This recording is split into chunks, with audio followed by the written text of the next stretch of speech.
आज हम स्टार्ट करने वाले हैं प्रतिलोम वित्तीय फलन यानी कि इनवर्स ट्रिग्नोमेट्रिक फंक्शन ITF।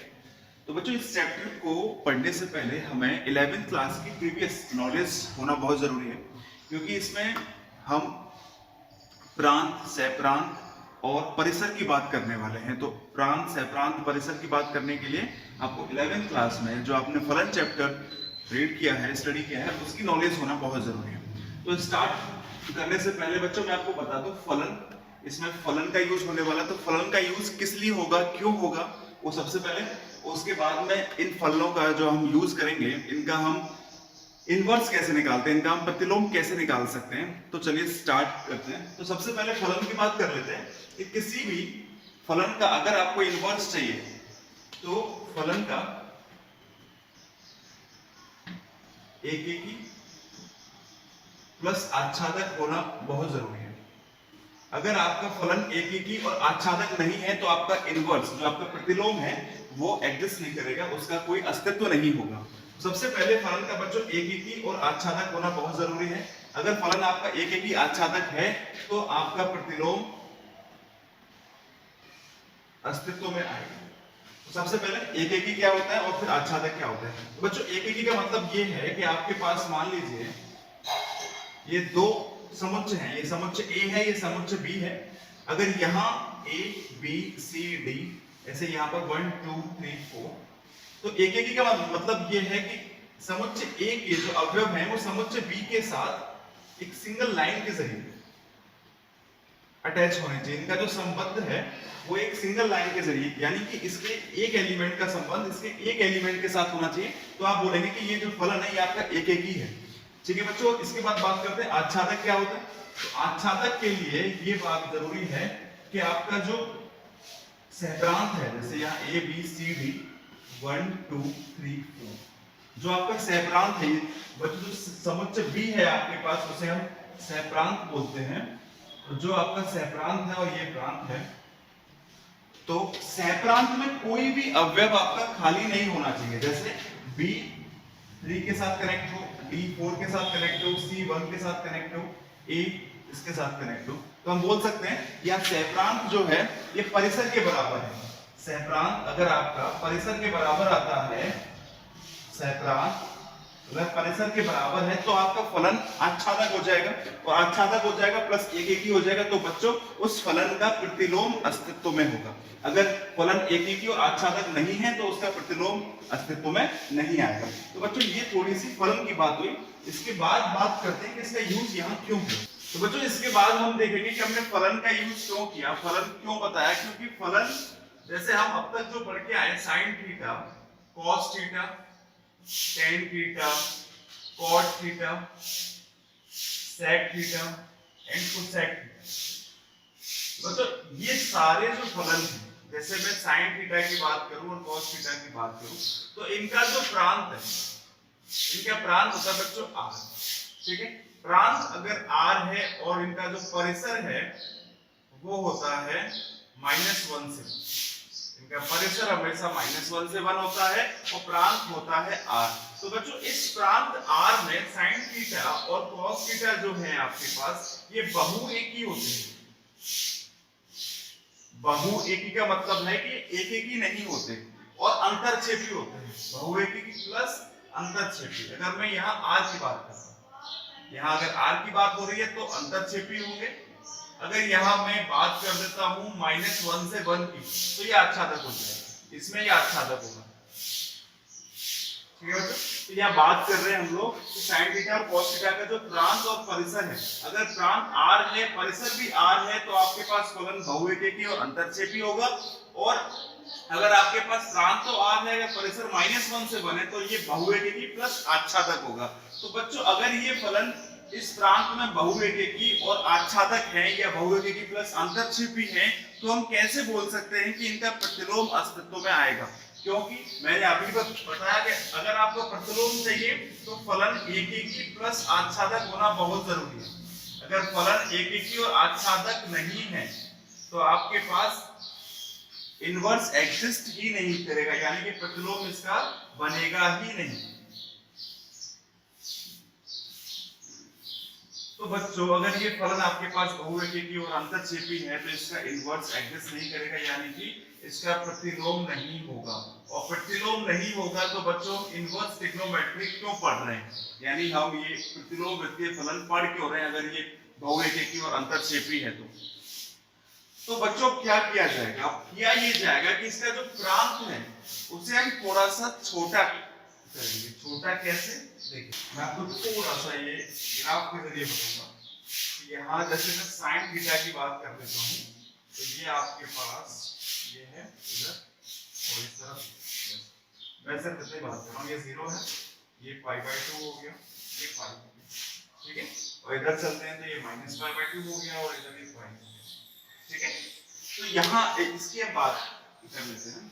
तो बच्चों ये साइन थीटा का ग्राफ है और ये बहुरेखी होता है। बहुरेखी की एक पहचान और है कि अगर आप कोई भी ग्राफ ड्रॉ करने के बाद अगर यहाँ एक इस तरीके से लाइन खींचते हो तो ये देखिए इस ग्राफ को एक से ज्यादा बिंदु पर काटती है और एक से ज्यादा बिंदु पर काटेगी तो ये हमेशा बहुरेखी होगी। अगर एक बिंदु पर काटती है तो ये एकेकी होगी, ठीक है। तो ये भी आप अपने दिमाग में रख सकते हो कि आप इस तरीके से भी हम बहुरेखी और एकेकी का पता लगा सकते हैं। तो बात यहाँ ये है कि इस अंतराल में यानी कि प्रांत r है तो इस प्रांत r में ये जो फलन है आपके पास sin थीटा ये बहुएकेकी होता है और बहुएकेकी है तो इसका प्रतिलोम एग्जिस्ट नहीं करेगा। तो इसका प्रतिलोम एग्जिस्ट करे उसके लिए हमें क्या करना पड़ेगा कि इसका जो ये प्रांत है इसे हमें थोड़ा छोटा करना पड़ेगा। तो छोटा कैसे करना पड़ेगा बच्चों, इसका प्रांत जो है हम सिर्फ लेंगे π/2 तक यानी कि 90 डिग्री तक और इधर जाएंगे सिर्फ -π/2, इसके बाद नहीं देखेंगे ना इधर जाएंगे ना इधर जाएंगे। तो देखिए कितने प्रांत में यानी -π/2 से ये -π/2 से π/2 में अगर मैं अब कोई लाइन अगर खींचता हूं देखिए तो एक ही जगह पर काटेगी, यानी कि इस प्रांत में यानी कि -π/2 से π/2 में, ठीक है, -π/2 से π/2 में ये फलन जो है फलन -π/2 से π/2 में और इसका जो परिसर या फिर सहप्रांत होगा वो होगा -1 से 1 बच्चों इसमें, यानी कि -π/2 से π/2 और -1 से 1 तो -π/2 से π/2 हो गया प्रांत और -1 से 1 हो गया आपके पास यहाँ पर परिसर सहप्रांत। तो अगर इस अंतराल की बात होती है इस अंतराल की तो बच्चों इस अंतराल में ये एकेकी प्लस अंतरछेद सॉरी आच्छादन एकेकी प्लस आच्छादन ये दोनों होता है और दोनों होता है तो बच्चों इसका प्रतिलोम अस्तित्व में आता है, इसका प्रतिलोम इसका इनवर्स एग्जिस्ट करता है, ठीक है बच्चों। तो ये चीज खास ध्यान देने वाली है कि साइन थीटा का जो रियल प्रांत है जो वास्तविक प्रांत है वो होता है r, लेकिन उस r प्रांत में ये फलन बहुरेखी होता है तो इसके जो प्रांत है उसे छोटा किया जाता है -π/2 से π/2 और परिसर आपके पास सहप्रांत जो होता है -1 से 1 तो इसमें एकेकी भी होता है प्लस आच्छादक भी होता है और इसका प्रतिलोम जो है अस्तित्व में आता है। तो बच्चों ऐसे आपको सबका इनका प्रांत को छोटा कर करके आपको ये प्रतिलोम इनका अस्तित्व में लेके आना है। तो हम देख लेते हैं एक बार ये चार्ट कि ये कैसे कैसे इनके चार्ट होता है, पूरा चार्ट आपको नोट करा देता हूं ताकि आपको समझ में आ जाए। देखिए मैंने बात की, अब मैं यहाँ बात करूंगा जैसे साइन थीटा की, मैं अभी ये सब 11वीं क्लास की बात कर रहा हूँ। Sine theta cos theta tan theta cot theta sec theta और cosec थीटा। मैं इसके प्रांत की बात अगर करूं प्रांत और ये हो जाएगा क्या है परिसर, ठीक है। तो इनका जो है आपको फटाफट बता देता हूं इसका r होता था, ठीक है, लेकिन अब कितना हो जाएगा, अब इसका प्रांत हो जाएगा -π/2 से π/2, ठीक है, और इसका परिसर कितना हो जाएगा -1 से 1, ठीक है बच्चों। इस तरीके से आगे देखें तो ये cos थीटा है, cos थीटा का हो जाएगा 0 से π और इसका भी परिसर हो जाएगा -1 से 1, ठीक है। tan थीटा की बात करते हैं तो tan थीटा का प्रांत क्या होना चाहिए, tan थीटा का प्रांत होना चाहिए -π/2 से π/2। यहाँ एक बात आपको याद रखना है कि यहाँ बंद अंतराल था, यहाँ खुला अंतराल है, तो खुले अंतराल और बंद अंतराल में फर्क क्या होता है, अंतर क्या होता है, आपको मालूम होना चाहिए। तो बच्चों इसके बाद देखते हैं tan थीटा का जो परिसर है वो हो जाएगा r, cot थीटा की बात कर लेते हैं, cot थीटा होगा आपका 0 से π और 0 से π होगा इसका परिसर हो जाएगा r। ऐसे sec थीटा की बात कर लेते हैं तो sec थीटा में करना है जो cos थीटा का है आपका 0 से π उसी को आप लिख लीजिए 0 से π माइनस। अब इसमें एक एंगल एक कोण ऐसा है जहां पर sec थीटा अपरिभाषित हो जाता है यानी कि अनडिफाइन हो जाता है, तो वहां उसको आपको माइनस करना पड़ेगा यानी कि π/2 एक 90। बच्चों cos 90 की वैल्यू होती है 0, sec theta equal to 1/cos तो 1/0 इक्वल टू अनंत अनंत हो जाएगा, इसलिए इस माइनस पाई बाय 2 को माइनस किया। ऐसे ही फिर इसका परिसर क्या होगा बच्चों, इसका परिसर आपको ऐसे याद रखना है कि साइन की बात करें, साइन थीटा का परिसर मैंने अभी आपके पास में लिखा हुआ है कि -1 से 1 के बीच में होता है साइन थीटा का जो परिसर है। लेकिन अब बात कर रहे हैं, सॉरी cos थीटा की बात कर रहे हैं, cos थीटा का जो परिसर है वो -1 से 1 के बीच में होता है। तो इसका रेसिप्रोकल यानी कि इसका जो व्यतिक्रम है आपके पास sec थीटा, तो उसका जो परिसर है वो -1 से छोटा होगा और 1 से बड़ा होगा। तो हम यहाँ लिख सकते हैं कि माइनस अनंत से -1, ठीक है, यूनियन, और यहाँ क्या आ जाएगा 1 से अनंत, ये इसका परिसर होता है, ठीक है बच्चों। और इसे हम कैसे लिखा जा सकता है, देखो ये -1 से छोटी संख्याएं हैं, -1 से छोटी अगर लिखनी है तो इसे इस तरीके से लिख सकते हैं, x जो है वो -1 से छोटा है और यूनियन को और बना दिया, और x की वैल्यू यहाँ 1 से क्या आ रही है, लार्ज आ रही है, यानी कि बड़ी आ रही है। x की वैल्यू -1 से छोटी है और x की वैल्यू 1 से बड़ी है। तो बच्चों यहाँ पर इसका जो आपके पास परिसर होगा ये होगा -अनंत से -1 यूनियन 1 से अनंत, ठीक है। अब कोसेक थीटा की बात कर लेते हैं, तो कोसेक थीटा के लिए काम करेगा साइन, -π/2 से π/2। अब इसमें से भी कुछ माइनस होगा, तो माइनस क्या होगा वो आपको ध्यान रखना है कि कोसेक थीटा इक्वल टू होता है 1/sin थीटा, ठीक है। और 1/sin थीटा होता है तो sin थीटा कहां 0 होता है, तो sin थीटा 0 होता है 0 पर, तो sin 0 की वैल्यू 0, तो sin थीटा की वैल्यू होगी 0, तो यहाँ ये अनंत होगा, तो इसका मतलब यहाँ थीटा की जगह हम 0 नहीं रख सकते, तो इसमें से बच्चों 0 को माइनस करना पड़ेगा, -π/2 से π/2 -0। तो देखिए बच्चों यहाँ से हम ये देख रहे थे कि कोसेक थीटा -π/2 से π/2 -0 आपको करना पड़ेगा, क्यों, क्योंकि sin थीटा sin 0 की वैल्यू मतलब sin थीटा की वैल्यू 0 डिग्री पर आपके पास 0 होती है, 1/0 आपके पास आ जाएगा अनंत, इनफिनिटी। तो इसके बाद में कोसेक थीटा का परिसर क्या होगा, तो मतलब जो आपके पास साइन का परिसर था वही cos का था, ऐसे जो cos का है वही फिर आपके पास यहाँ पर, सॉरी जो आपके पास sec का है वही आपके पास cosec का हो जाएगा, तो -अनंत से -1 और यूनियन 1 से अनंत। तो बच्चों ये वो अंतराल है आपके पास, ये आपके पास वो अंतराल है जहां पर आपके इनवर्स यानी कि प्रतिलोम के फलन जो हैं वो एग्जिस्ट करेंगे, ठीक है, जहां इनका अस्तित्व होगा। तो ये चीज इसका जब प्रांत -π/2 से π/2 होगा, परिसर -1 से 1 होगा, तो इसका जो प्रतिलोम है वो अस्तित्व में होगा, अदरवाइज इसके अलावा नहीं होगा, क्योंकि इस प्रांत और परिसर में ये फलन एकेकी प्लस आच्छादक दोनों होता है, और दोनों होता है तो इसका परिसर और इसका प्रतिलोम अस्तित्व में आता है, ठीक है बच्चों। अब बात करते हैं इनवर्स की। तो देखिए एक चीज मैं आपको यहाँ बता दूं जो काफी जरूरी भी है कि जैसे फंक्शन फलन है आपके पास f(x) बराबर sin थीटा, ठीक है, इसका जो डेफिनेशन है, इसकी जो परिभाषा है वो है -π/2 से π/2 टू -1 से 1, ठीक है। तो इस परिभाषा में ये फलन एकेकी है प्लस आच्छादक है, एकेकी और आच्छादक है तो इसका प्रतिलोम अस्तित्व में आ जाए, ठीक है बच्चों, इसका प्रतिलोम अस्तित्व में आ जाए। अब बात करते हैं इनवर्स कि भाई इसका प्रतिलोम क्या होगा। तो बच्चों प्रतिलोम को मान लेते हैं f(x) बराबर हो गया आपके पास sin inverse x, sin inverse x, ठीक है।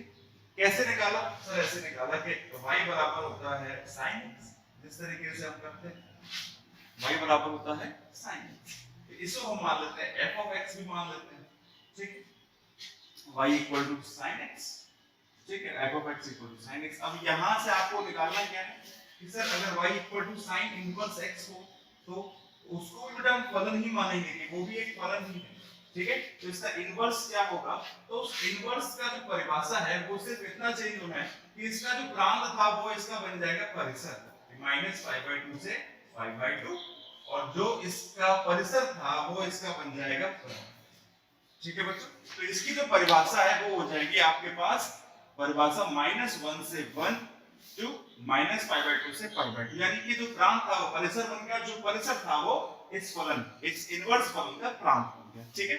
इसके बाद देखते हैं तो पूरा चार्ट कैसे वर्क करता है।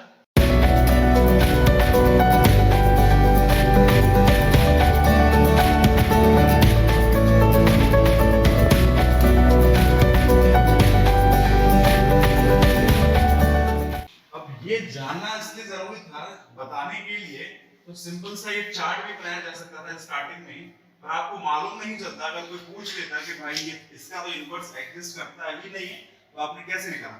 तो sin inverse x, cos inverse x, ठीक है, tan inverse x, cot inverse x, sec inverse x and cosec inverse x। तो बच्चों इसका जो प्रांत है वो क्या होगा, परिसर क्या होगा, ठीक है, इनकी बात कर लेते हैं। तो sin इनवर्स x का जो प्रांत है वो होगा बच्चों, अभी बताया मैंने, -1 से 1 हो जाएगा और परिसर हो जाएगा -π/2 से π, ठीक है। ऐसे cos इनवर्स x का जो प्रांत है वो हो जाएगा -1 से 1 और परिसर हो जाएगा 0 से π/2, सॉरी 0 से π। और यहाँ tan इनवर्स x, तो इसका प्रांत हो जाएगा कितना, r, इसका प्रांत हो जाएगा r और इसका जो परिसर है वो हो जाएगा आपके पास -π/2 से π/2, ठीक है। ऐसे cos इनवर्स x, तो cos इनवर्स x का प्रांत होगा r और इसका जो परिसर है वो हो जाएगा 0 से π। अच्छा बच्चों यहाँ 0 से π, ठीक है। इसके बाद sec इनवर्स x की बात कर लेते हैं, तो इसका प्रांत हो जाएगा -∞ से यानी माइनस अनंत से -1 यूनियन 1 से अनंत, ठीक है।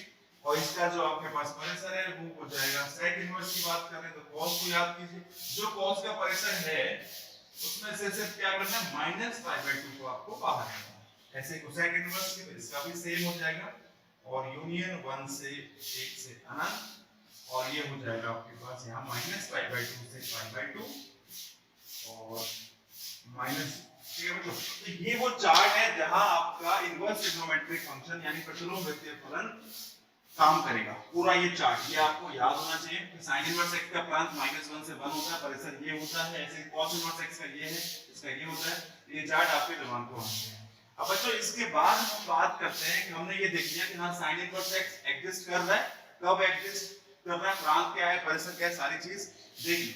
अब इसके बाद मैं कुछ चीजें आपको बताऊं ताकि वो हेल्पफुल हो। देखिए जैसे मैंने पूछा कि सर sin इनवर्स x की, जैसे मैं आपसे पूछूं कि sin थीटा है, तो sin थीटा की वैल्यू कहां से कहां तक जाती है, तो आपको मालूम होना कि sin थीटा की वैल्यू -1 से स्टार्ट होकर 1 तक जाएगी, ये इनके बीच में दौड़ती रहेगी, -1 से 1 के बीच में। ऐसे मैं आपसे पूछूं सर sin इनवर्स x की वैल्यू कहां से कहां तक जाएगी, तो sin इनवर्स x स्टार्ट होगा -π/2 से और मैक्सिमम वैल्यू देगा π/2, यानी sin इनवर्स x की मिनिमम वैल्यू होगी आपके पास, न्यूनतम मान होगा -π/2 और मैक्सिमम वैल्यू होगी π/2, यानी कि महत्तम मान जो होगा आपके पास होगा π/2, ठीक है। हमेशा याद रखें इनका आंसर जो है वो हमेशा एंगल में आएगा, एक कोण में आएगा, कभी भी एक न्यूमेरिकल वैल्यू नहीं आएगी, ठीक है। कोई भी आपके पास संख्यात्मक मान नहीं आएगा, हमेशा इसका मान जो है एक कोण में आएगा। तो sin inverse x, cos inverse x, tan inverse x, cot inverse x, sec inverse x, cosec inverse x याद रखें। अब जैसे ये क्वेश्चन मैं आपसे सिंपल सा पूछ लेता हूं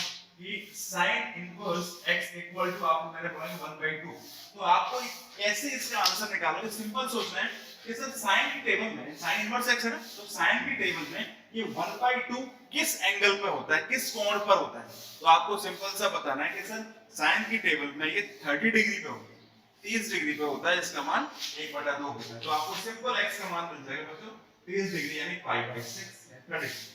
सिंपल इस तरीके से सोचना है, चीजें वही हैं, बस बोलने का तरीका चेंज हुआ है, बाकी कुछ भी डिफरेंस नहीं है, बाकी सब कुछ सेम चलेगा, ठीक है बच्चों। जैसे और एक एग्जांपल ले लेते हैं, cos inverse x equal to आपसे पूछ दिया जाए 1/√2, ठीक है। cos की टेबल में आपको रेडियस से करना है, cos की टेबल में 1/√2 कहां पर आने वाला है, तो आपको सिंपल बताना है कि 1/√2 cos की टेबल में कहां होता है, तो एंगल कितना, एंगल होता है बच्चों π/4 यानी 45 डिग्री 45 डिग्री पर होता है, ठीक है बच्चों। तो ये सिंपल सी चीजें हैं जो आपको मालूम होनी चाहिए कि sin inverse x, cos inverse x, इन सब के मान जो हैं वो हमेशा एक कोण आएंगे, कभी भी एक संख्यात्मक मान नहीं आएगा, ठीक है, हमेशा एक कोण आएगा, ठीक है बच्चों। अब इससे आगे स्टार्ट करते हैं, अब इससे आगे स्टार्ट करते हैं बच्चों, गुणधर्म पढ़ेंगे हम प्रतिलोम वित्तीय फलन में। यूज क्वेश्चंस को करने के लिए आपको यहाँ काफी सारे गुणधर्म पढ़ने पड़ेंगे, तो वो गुणधर्म क्या क्या हैं वो मैं आपको पढ़ाता हूँ। चलिए स्टार्ट करते हैं गुणधर्म नंबर 1। हम गुणधर्म पढ़ने वाले हैं, यानी कि properties of ITF, properties of ITF, properties of ITF हम स्टडी करने वाले हैं। तो इसमें जो आपके पास फर्स्ट प्रॉपर्टी है P1 बोल सकते हो, वो प्रॉपर्टी क्या है आप गौर से देखिए कि sin इनवर्स अंदर साइन थीटा की बात करी मैंने, इस तरीके से cos इनवर्स अंदर cos थीटा की बात करी, ऐसे यहाँ पर है tan इनवर्स, अंदर मैंने tan थीटा की बात करी, यहाँ है cot इनवर्स, अंदर मैंने cot थीटा की बात करी, ठीक है। ऐसे ही आपके पास है sec इनवर्स, यहाँ sec थीटा की बात कर ली, ऐसे ही cosec इनवर्स, तो ये cosec थीटा की बात कर ली, ठीक है बच्चों। तो sin इनवर्स sin थीटा आपके पास हमेशा देगा थीटा, ऐसे ये भी थीटा देगा, ये भी थीटा देगा, ये भी थीटा देगा, सारे थीटा देंगे, लेकिन एक शर्त होगी बच्चों, वो शर्त क्या होगी आपके पास, कंडीशन क्या होगी कि थीटा की वैल्यू जो है अंदर देखिए क्या देके रखे हैं, sin theta, cos theta, tan theta, cot theta, sec theta, cosec theta.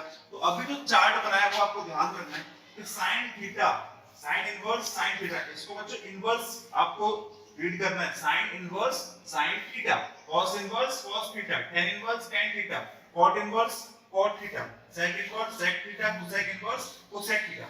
तो सिंपल सा है, ये थीटा जब देगा जब आपका ये जो अंतराल है ये -π/2 से π/2 में है।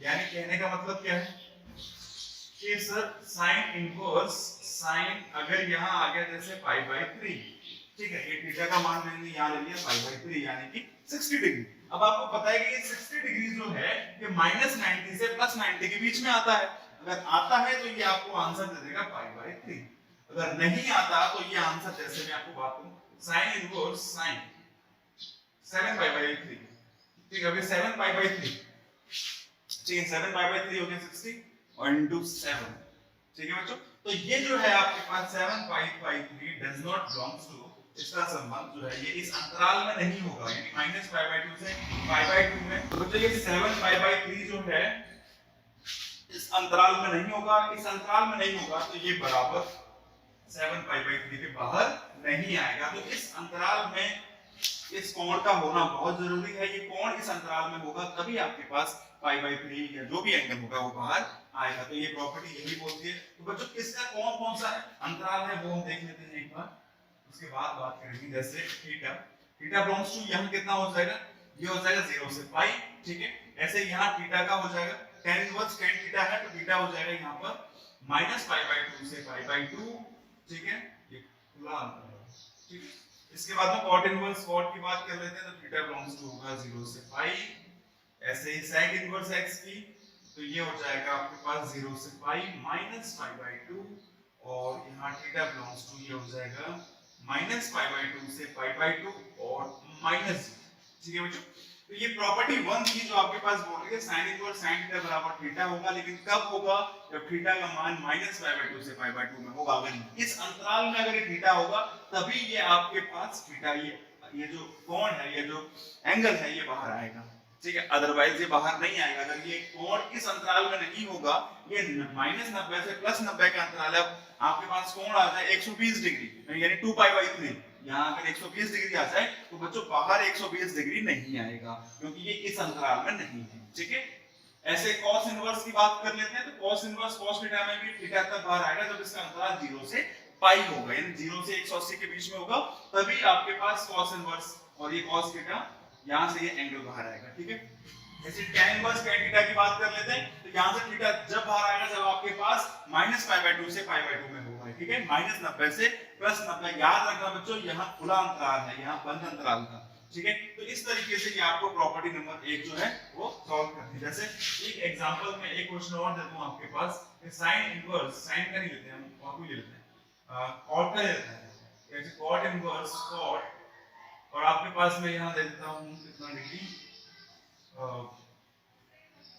ले लेते हैं, जैसे 2π/3, ठीक है, ये ले लीजिए cot इनवर्स cot 2π/3। अब आपको पता है कि cot का जो अंतराल है वो कितना है, 0 से पाई, ये अंतराल है cot का, ठीक है। आपको पता है कि अगर ये थीटा का मान 0 से पाई यानी 0 से 180 के बीच होगा तो ये 120 डिग्री जो है आपका ये बाहर आ जाएगा। तो बच्चों 120 डिग्री जो है वो 0 से पाई अंतराल के बीच में ही आता है, तो यहाँ से ये बाहर आ जाएगा यानी कि 2π/3 हो जाएगा, ठीक है। इस तरीके से आपको ये प्रॉपर्टी 1 जो है इसको एग्जीक्यूट करना है, ठीक है। अब बात करते हैं प्रॉपर्टी नंबर 2 की, ठीक है। बच्चों इस प्रॉपर्टीज को हम डेराइव भी कर सकते हैं, ठीक है, तो उन्हें हम नेक्स्ट लेक्चर में देख लेंगे, इनके डेरिवेशन है सब एक साथ, ठीक। चलिए अब देखते हैं प्रॉपर्टी नंबर 2।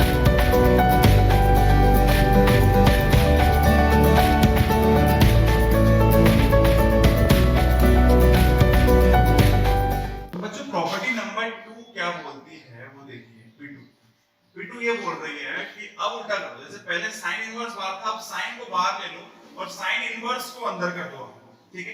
तो ये क्या आएगा आंसर x आएगा, लेकिन कब आएगा वो मैं आपको बताऊं। ऐसे cos, ये cos इनवर्स x बराबर ये भी क्या आएगा x आएगा, लेकिन कब आएगा उसका अंतराल भी होगा। ऐसे यहां से tan इनवर्स x कितना आ जाएगा x आ जाएगा। ऐसे cot इनवर्स x कितना आ जाएगा x आ जाएगा। ऐसे यहां से sec inverse x equal to कितना आ जाएगा x आ जाएगा। इसी तरीके से cosec इनवर्स x कितना आ जाएगा ये भी x आ जाएगा, ठीक है। तो ये आ जाएगा sin inverse x equal to x, cos inverse x equal to x। इस तरीके से ये सारी चीजें होंगी, लेकिन इनका भी एक अंतराल है। अब अंतराल कैसे है कि जो x का मान है ना ये बिलोंग करेगा आपका -1 से 1, ठीक है। x का मान जो है वो -1 से 1 होना चाहिए, ठीक है। ऐसे करके यहाँ भी अगर हम देखेंगे तो x का मान जो है वो -1 से 1 के बीच में होना चाहिए। tan की बात करते हैं तो tan जो है वो r से बिलोंग करना चाहिए, यानी r का मतलब होता है रियल नंबर्स, वास्तविक संख्या। वास्तविक संख्याओं के अंदर -अनंत से +अनंत के अंदर सारी नंबर्स आ जाते हैं। तो बच्चों ध्यान रखें, सिंपल सा मैं आपको बताऊं, इस ब्रह्मांड में दो ही तरीके की संख्याएं आपके पास, एक वास्तविक संख्या है और एक काल्पनिक संख्या है, ठीक है। Real numbers and imaginary numbers. तो सिंपल सी बात है, वास्तविक संख्याएं, काल्पनिक संख्याएं। तो वास्तविक संख्याओं में जितने भी संख्याएं आप सोच सकते हो वो सारी वास्तविक है, बस आयोटा को छोड़ के। आयोटा जाता है आपका काल्पनिक संख्याओं में, ठीक है। तो सारी संख्याएं जो भी हैं आपकी सारी वास्तविक है, ठीक है। तो x belongs to r हो जाएगा यहाँ पे। और यहाँ sec इनवर्स की बात कर लेते हैं। तो यहाँ सिंपल सा है कि x का जो मान है वो -अनंत से -1 होना चाहिए और यूनियन होना चाहिए 1 से अनंत, ठीक है बच्चों। इतना आपके पास।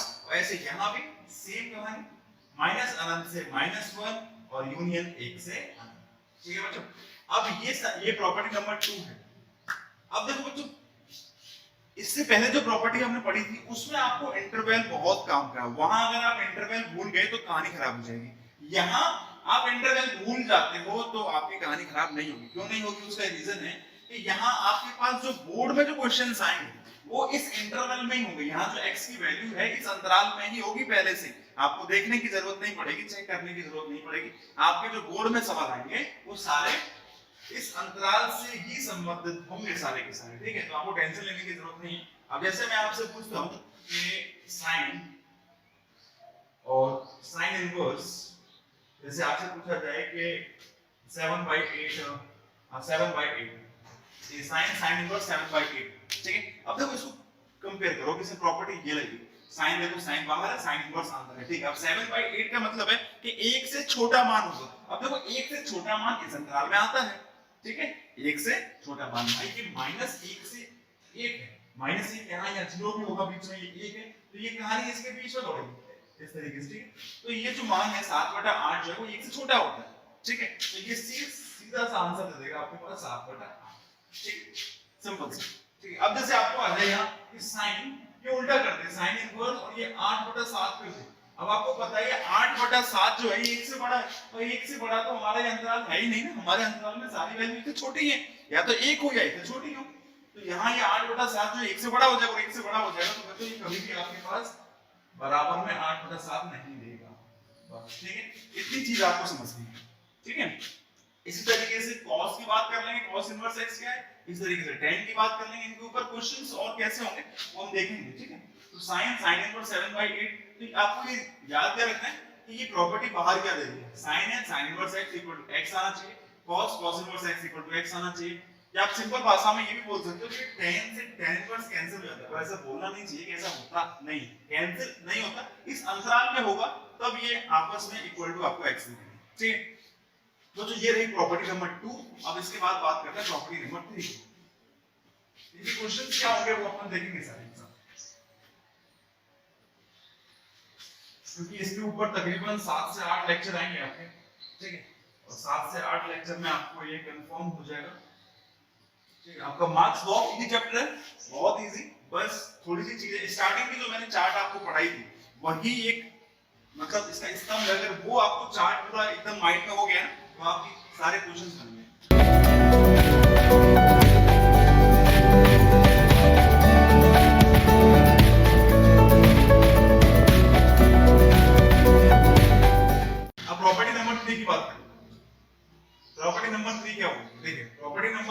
यही है आपके पास sin inverse x plus cos inverse x equal to pi by 2, ठीक है, यानी sin inverse x plus cos inverse x equal to pi by 2। इसी तरीके से tan inverse x plus cot inverse x equal to pi by 2 हो जाएगा, ठीक है। और इसी तरीके से आपके पास हो जाएगा sec inverse x plus cosec inverse x equal to pi by 2।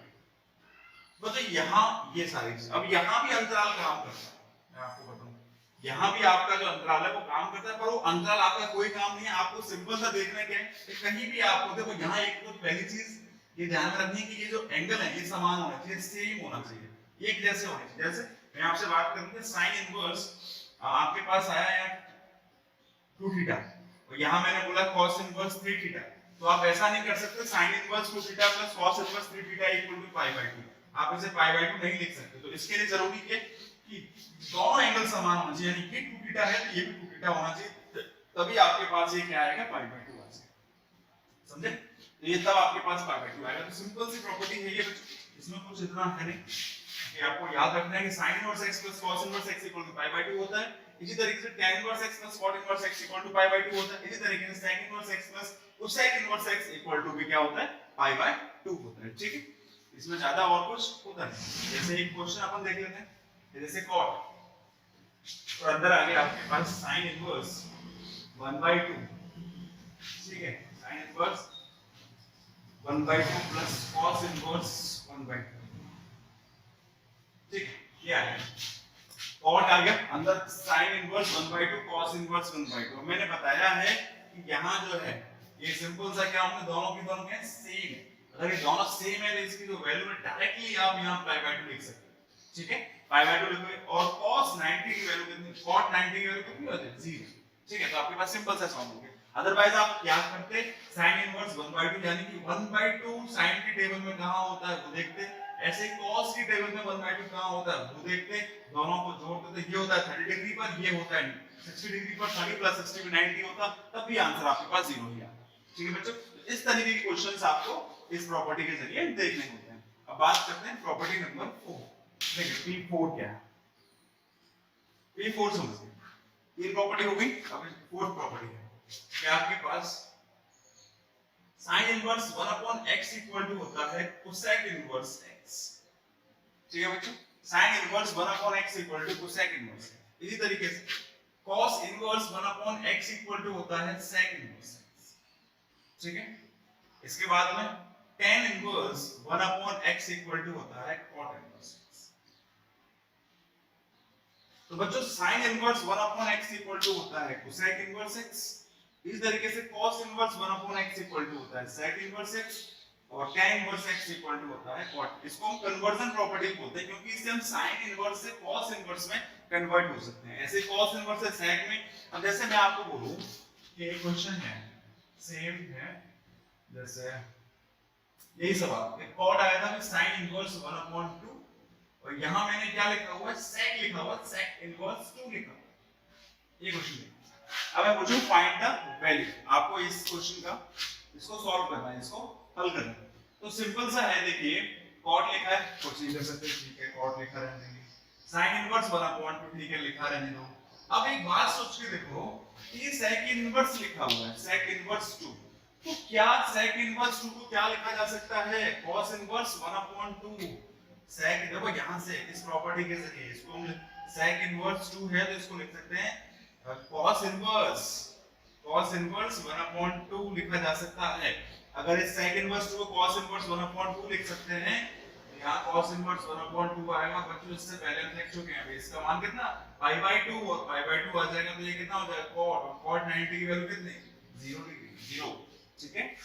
तो इस तरीके से आपको ये प्रॉपर्टी याद रखनी है, sin inverse 1/x equal to होता है sec inverse x, cos inverse 1/x equal to होता है sec inverse x, and tan inverse 1/x equal to होता है cot इनवर्स x। ठीक है, बहुत सिंपल प्रॉपर्टीज हैं। क्वेश्चंस एक साथ देखेंगे, मैं आपको हल्का हल्का समझाने जा रहा हूं ताकि ये प्रॉपर्टी आपको रिमाइंड होती है। ठीक है, चलिए ये हो गई प्रॉपर्टी नंबर 4। तो बच्चों की डेरिवेशन हम नेक्स्ट लेक्चर में देखने वाले हैं, सारी प्रॉपर्टीज के डेरिवेशन क्या होंगे। ठीक है, ताकि एक लेक्चर में आपने वापस देखेंगे दोबारा तो आपके लिए फील हो जाएगा। तो अब बात करते हैं प्रॉपर्टी नंबर 5। प्रॉपर्टी नंबर 5 देखिए P5। तो P5 में क्या है आपके पास? P5 में ये है तो sin इनवर्स -x, इसमें माइनस अंदर होगा। इसी तरीके से cos के अंदर भी माइनस आ जाएगा और इसी तरीके से tan के अंदर भी माइनस होगा। ठीक है, sin इनवर्स सॉरी cos में नहीं बात कर रहे हैं हम लोग, cosec में cosec, ठीक है, cosec इनवर्स माइनस। ठीक है, तो बच्चों यहाँ क्या होता है इन सब में, और एक बात करेंगे यहाँ cos इनवर्स की माइनस में, और यहाँ हो जाएगा sec इनवर्स माइनस x, और ये हो जाएगा कितना cot इनवर्स माइनस x। देखिए यहाँ क्या होगा, इसमें और इसमें क्या फर्क पड़ने वाला है कि बच्चों sin इनवर्स के अंदर आपके पास ये माइनस बाहर आ जाएगा, माइनस sin इनवर्स x बन जाएगा। इसी तरीके से cosec इनवर्स x है तो ये भी माइनस बाहर आ जाएगा, cosec इनवर्स x बन जाएगा। यहाँ tan इनवर्स माइनस x है तो ये भी बच्चों आपके पास माइनस tan इनवर्स x बन जाएगा।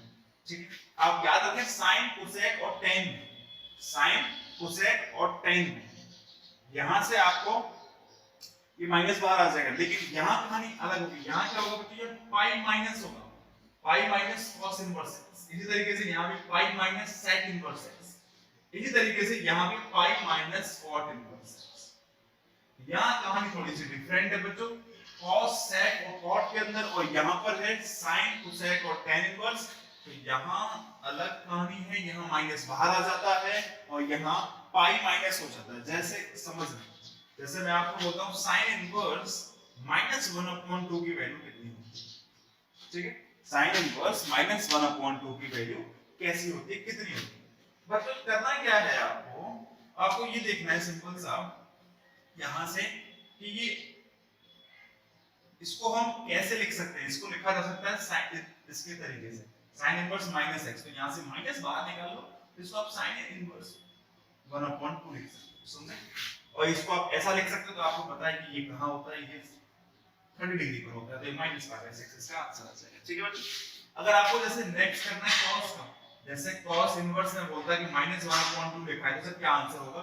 तो इसका आंसर होगा इसके तरीके से जाएंगे अपन, pi minus cos inverse x, तो ये हो जाएगा पाई माइनस cos इनवर्स 1/2, और आपको पता है कि पाई माइनस, देखो पाई माइनस cos इनवर्स 1/2, आपको पता है 1/2 cos के टेबल में क्या होता है 60 डिग्री, यानी कि पाई/3, और पाई माइनस पाई/3 यानी 60 यानी 2पाई/3 यानी कि 120 डिग्री, तो 2पाई/3 आपके पास डायरेक्टली आंसर आ जाएगा। ठीक है बच्चों, तो आपको ये देखना है cos sec और cot इनकी इनवर्स है, उसमें माइनस अंदर है तो पाई माइनस लगाना होता है, और यहां हम सिंपली माइनस बाहर आ जाता है। इस तरीके से हम इन प्रॉपर्टीज को देख सकते हैं। ठीक है बच्चों, तो नेक्स्ट लेक्चर में बच्चों इसकी प्रॉपर्टीज की डेरिवेशन प्लस हम कुछ क्वेश्चंस भी देखेंगे। ठीक है बच्चों, तो आप इन्हें ध्यान से देखते रहिए, पढ़ते रहिए। तब तक के लिए